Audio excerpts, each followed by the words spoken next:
This is the story of how one man's dream became a technological tour de force.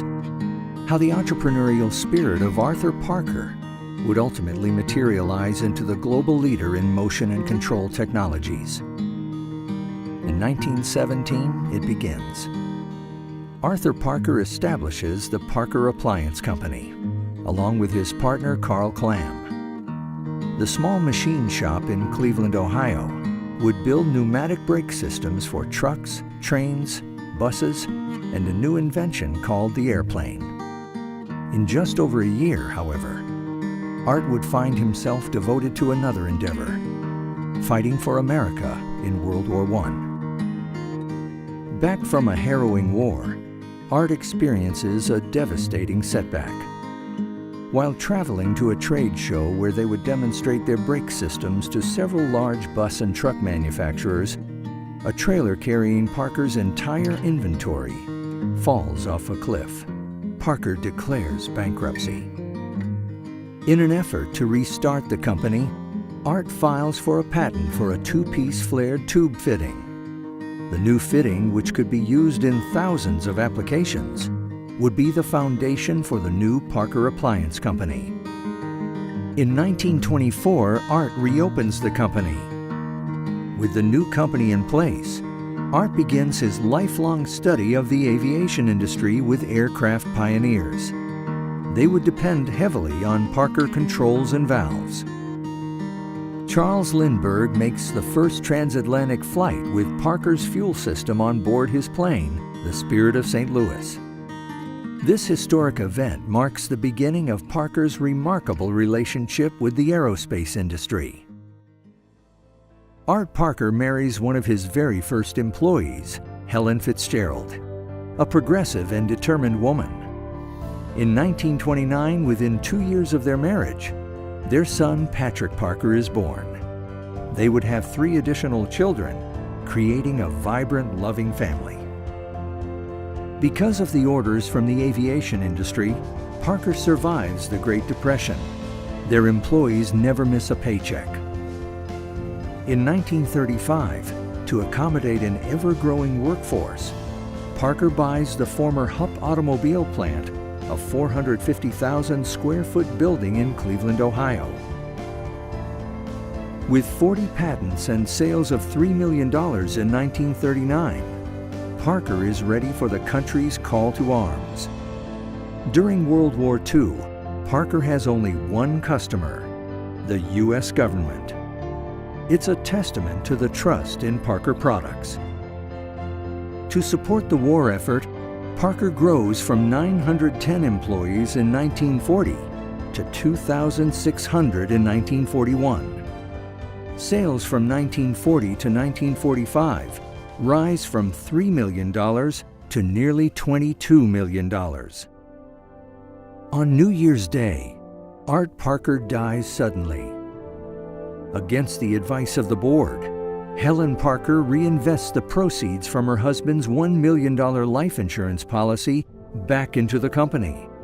She hires new management, and together they make the visionary decision to diversify. In 1955, Pat Parker begins working full-time for Parker. His experience with fighter planes as a Navy officer in the Korean War will serve him well as a sales correspondent. Parker acquires the Hannfin Company, a leading manufacturer of cylinders and valves. The acquisition allows Parker to supply all of the components of a fluid power system, a key capability to the broader industrial world. For the first time, Parker's stock is traded on the New York Stock Exchange. In just 2 years, Parker will be part of the prestigious Fortune 500. In 1969, a new era begins as Pat Parker becomes the company president. He will lead the company with the same innovative vision as his father. A mere 42 years after Charles Lindbergh's historic transatlantic flight, Apollo 11 lands on the moon. Once again, Parker technology is on board. In April of 1970, Parker engineers work around the clock with NASA to save the lives of the Apollo 13 astronauts. They devise a way to get oxygen from high-pressure storage to the spacecraft cabin, allowing the astronauts to breathe and return home safely. Parker introduces its new logo in 1975. The modern design represents the forward-looking vision of the company. The logo is still in use today.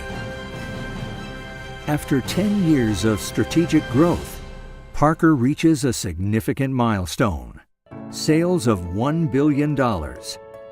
It's a promising indicator of things to come. Led by President and CEO Dwayne Collins, Parker commits to global growth through acquisitions and new facilities.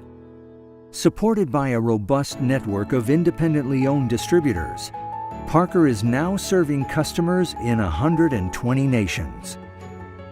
After more than 60 years of operation at the former Hupp automobile plant, Parker moves its global headquarters to a modern building in Mayfield Heights, Ohio, near Cleveland.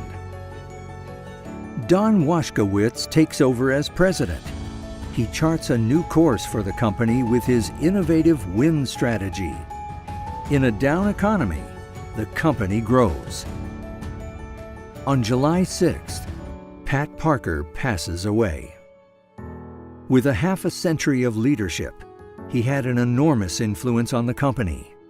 Like his father, he had a passion for innovation, and he was intensely committed to customers as partners and friends.